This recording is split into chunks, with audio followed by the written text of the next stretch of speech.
नमस्कार साथियों, स्वागत है आप सभी का मेरे यूट्यूब चैनल में। तो आज का जो टॉपिक है वो है हमारा ट्रांसफार्मर पे। ठीक है, ट्रांसफार्मर देखने में ये कुछ इस तरीके से होते हैं, आप देख सकते हो, जिसे चॉपर भी कहते हैं बहुत से लोग, लेकिन फ़िलहाल हम इसे ट्रांसफार्मर के नाम से ही जानेंगे। ठीक है, तो ट्रांसफार्मर आप पहले तो बोर्ड पे देख लीजिए ये किस तरीके से दिख रहे हैं। ठीक है, ये सभी पावर सप्लाई में लगे होते हैं, सभी पावर सप्लाई में ट्रांसफार्मर लगा होता है। ठीक है, तो ट्रांसफार्मर में दो सेक्शन होता है, देख लीजिए यहाँ पे मैंने एक डायग्राम भी बनाया है इसे समझने के लिए। ट्रांसफार्मर में दो सेक्शन होता है, एक प्राइमरी होता है और एक सेकेंडरी होता है। ठीक है, प्राइमरी में हमेशा हाई वोल्ट आता है और सेकेंडरी में हमेशा लो वोल्ट होता है। तो ये जो प्राइमरी होता है ये इसका इस तरफ होता है जहाँ से एसी हीन होता है। यहाँ पे आपको फ्यूज़ मिलेगा, थर्मिस्टर मिलेगा, कॉइल वगैरह मिलेगा, हाई वोल्ट के कैपेसिटर वगैरह मिलते हैं। ठीक है, ये सभी में ऐसा ही होता है। ठीक है, एसी इनमें मॉसफेट मिलेगा, ट्रांसफार्मर, फ्यूज, कॉइल, ठीक है, कैपेसिटर वगैरह, हाई वोल्ट के कैपेसिटर रहेंगे 400 वोल्ट के आसपास। तो इस तरफ जो होता है इसका इस तरफ वो होता है प्राइमरी, और ये इस तरफ होता है वो इसका है होता है सेकेंडरी। ठीक है, तो जो प्राइमरी में होता है वो हमेशा आता है 300 वोल्ट के आसपास। ठीक है, 300 वोल्ट के आसपास तक इसका करंट आता है। अब ये कैसे करंट आता है, इसका प्रोसेस होता है, कैसे ये काम करता है, तो आगे का आप जानते हैं।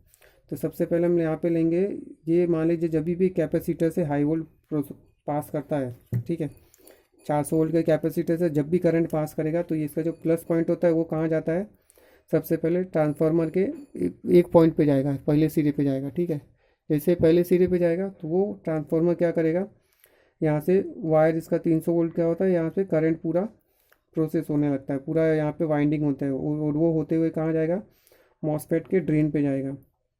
ठीक है, तो मॉसफेट के जैसे ड्रेन पे जाएगा उसके बाद मॉसफेट अपने आप एक्टिवेट होगा और वो अपना काम करेगा। तो ये जो इस तरीके से जो वाइंड होगा, यहाँ पे जो करंट 300 वोल्ट यहाँ पे पास होगा, इसके बीच में पूरा घूमेगा, तो उससे क्या होगा, एक मैग्नेटिक फील्ड बनता है। ठीक है, ये जितना घूमेगा उतना मैग्नेटिक फील्ड बनेगा, और जितना मैग्नेटिक फील्ड बनेगा उतना ही ये करंट आगे पास करता है, जिससे ये इसका सेकेंडरी सेक्शन वर्क करता है। ठीक है, इसलिए बहुत जगह पे आप देख सकते हो 12 वोल्ट का, 18 वोल्ट का, 19 वोल्ट का, जो भी अलग अलग के सप्लाई वगैरह रहते हैं। तो एडेप्टर वगैरह जो रहता है मेन, उसमें ट्रांसफार्मर का यही काम रहता है कि जितना वाइंड होगा, जितना ये घूमेगा, जितना मैग्नेटिक फील्ड बनाएगा उतना ही ये करंट आगे पास करता है। तो प्राइमरी सेक्शन आप देख सकते हो। ठीक है, ये कुछ इस तरीके से होगा। ठीक है, ये इस तरीके से जो प्रोग्रेस होता है यही होता है एक्चुअली ट्रांसफार्मर का काम, बाकी और कुछ खास होता नहीं है इसमें। यहाँ से निकल के पूरा इस तरीके से यहाँ से ये करंट पास करेगा। ठीक है, 300 वोल्ट का इसमें करंट आता है, ये सीधा जाता है कहाँ पे, इस तरीके से वाइंड होते हुए ड्रेन पे। मान लीजिए अगर आपका ट्रांसफार्मर कभी ख़राब हो गया तो ये कैसे पता चलेगा, तो आपको यहाँ से यहाँ तक की कनेक्टिविटी चेक करनी होती है मल्टीमीटर में। अगर यहाँ से यहाँ तक की कोई कनेक्टिविटी अगर आपको नहीं मिल रही है तो इसका मतलब ट्रांसफार्मर आपका ख़राब है। ठीक है, एग्जाम्पल के लिए जैसे मैं मान लीजिए मैं मल्टीमीटर को बजर मोड पे रख रहा हूँ, मल्टीमीटर को बजर मोड पे रखेंगे तो यहाँ से यहाँ तक हमको कनेक्टिविटी आनी चाहिए। ठीक है, लेकिन ये और ये पॉइंट एक दूसरे से जुड़े हुए नहीं होने चाहिए। तो यहाँ से यहाँ तक देखिए मैं कनेक्टिविटी एक चेक कर लूँगा ट्रांसफार्मर की। ठीक है, तो यहाँ पे आ रही है, तो इसका मतलब है हमारा ट्रांसफार्मर ओके है। और एक चीज़, ट्रांसफार्मर में कनेक्टिविटी के साथ साथ यहाँ पे कुछ ना कुछ वैल्यू शो करनी चाहिए। जैसे हमारी आ रही कितना, 11। ठीक है, नहीं ये हमारा, सॉरी इसका प्रॉब्लम है मल्टीमीटर का, तो इसमें कुछ ना कुछ वैल्यू शो होनी चाहिए। अदरवाइज़ कैसा, अगर जीरो आ रही है तभी भी आपका ट्रांसफार्मर ख़राब है। आप अगर इसे यहाँ से यहाँ तक चेक कर रहे हैं तो अगर इस पर जीरो वैल्यू आ रही है और बीप के साउंड, तो इसका मतलब आपका ट्रांसफार्मर तभी भी ख़राब है, या बीप साउंड नहीं आ रहा है तभी भी आपका ट्रांसफार्मर ख़राब है। अगर अब हम इसे मल्टीमीटर से ट्रेस करने का, सॉरी एक्चुअली कॉल आ गया, थोड़ा डिस्टर्ब हो गया। ठीक है, ट्रेस करके मैंने बताया आपको कि यहाँ से चेक करने पे इस पर जीरो वैल्यू नहीं आनी चाहिए, और इस पर मतलब इस पर बीप साउंड नहीं आएगा तभी भी ख़राब है, और चेक करते समय अगर जीरो वैल्यू इसकी आ रही है तभी भी आपका ट्रांसफार्मर ख़राब है। एटलीस्ट चेक करते समय बीप साउंड के साथ साथ कुछ ना कुछ इसके ओम्स आने चाहिए। ठीक है, तभी आपका ट्रांसफार्मर सही है, अदरवाइज़ प्रॉब्लमेटिक है। उसके बाद क्या हो जाएगा कि आप जब भी इसे चेक करेंगे तो 300 वोल्ट के आसपास तक इसका करंट आएगा। ठीक है, लेकिन ये अब प्रैक्टिस होगा तभी ये इस तरीके से करंट चेक करिएगा, अदरवाइज़ प्रॉब्लम हो जाएगा।